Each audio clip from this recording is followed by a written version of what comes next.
Welcome to today's Wisdom Analysis. Okay, today we're exploring this absolutely fascinating paradox from the Jungbub lectures. What if I told you that all those exhausting efforts you make to avoid messing up are actually the exact things causing your downfalls? Crazy, right? Well, let's break down this massive shift in perspective and see how it might just completely change the way we approach our own self-growth. So let's start right at the source of our analysis today. We've got this incredibly relatable anecdote from a student who is deep into their journey of self-improvement.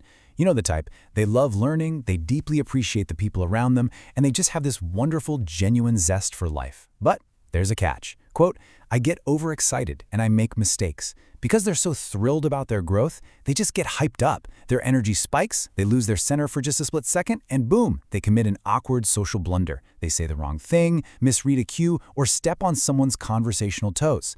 It's such a profoundly human experience, isn't it? You're feeling great, you're trying to connect, and your own enthusiasm just kind of trips you up. And that leads us directly to this student's desperate question. Honestly, it's a question I know I've asked myself countless times. How do we control this overexcitement? Like, how do we clamp down on that eager energy so we stop messing up our interpersonal relationships? We usually assume the answer is discipline, right? Biting our tongues, hyper-monitoring our every move so we don't look foolish. We think that if we can just build a strong enough cage around our passion, we'll achieve that flawless, cool, collected perfection we're all supposedly aiming for. But is control really the answer? Let's unpack that. All right, moving into Section 1, the dilemma of passion and mistakes. Notice the specific ratio the student points out here. They say they make a mistake about 1 out of every 10 times they interact with someone. Just think about that for a second. 1 out of 10. That means 90% of the time, this student is doing great. 90% of the time, their enthusiasm is likely charming, connecting, and entirely appropriate. But, well, human psychology is a tricky thing. We suffer from negativity bias, so that single mistake, that 1 in 10 moment, completely bogs them down.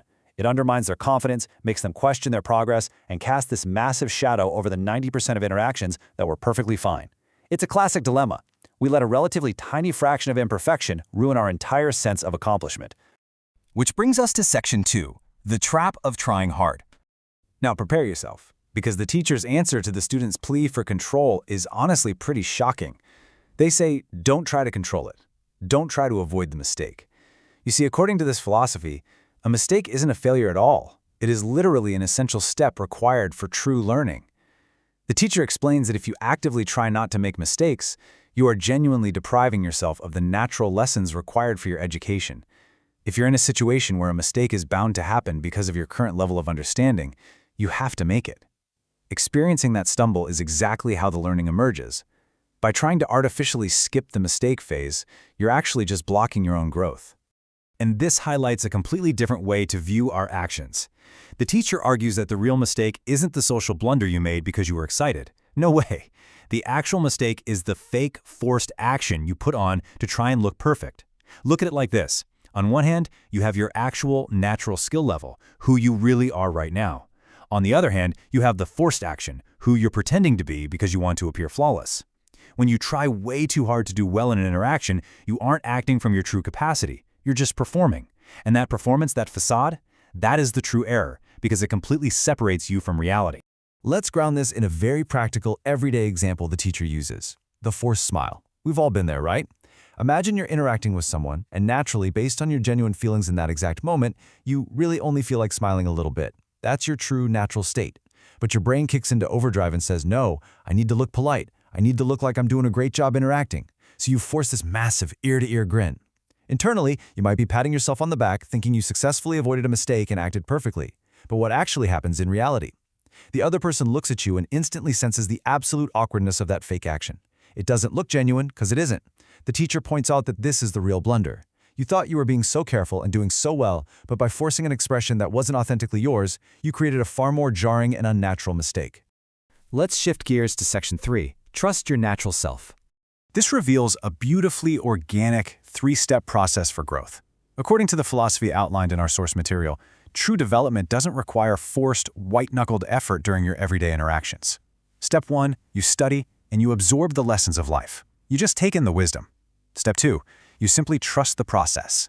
When you go out into the world, you don't micromanage yourself. You act exactly as you naturally are in that moment. And Step 3, a natural change in behavior. The teacher emphasizes that your actions will automatically change exactly in proportion to what you have genuinely absorbed and understood. It kind of happens by osmosis. You don't have to force the output at all. The inner understanding naturally, effortlessly upgrades your outward behavior over time.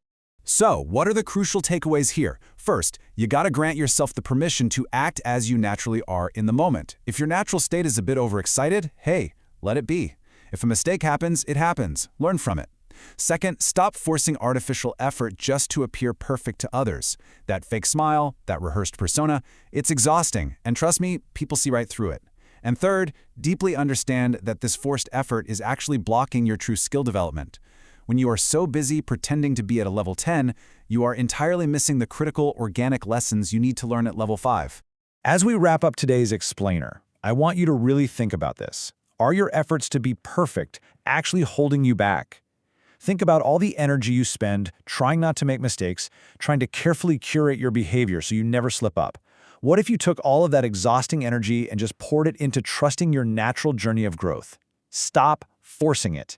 Stop faking the big smile when a small one is all you really have to give today. Trust that as you learn, you will naturally evolve. Embrace the overexcitement, embrace the occasional awkward blunder, and just trust yourself. It's a beautifully liberating way to live, don't you think? Thank you so much for joining me for this analysis. Now go out there, be your natural self, and I'll catch you next time.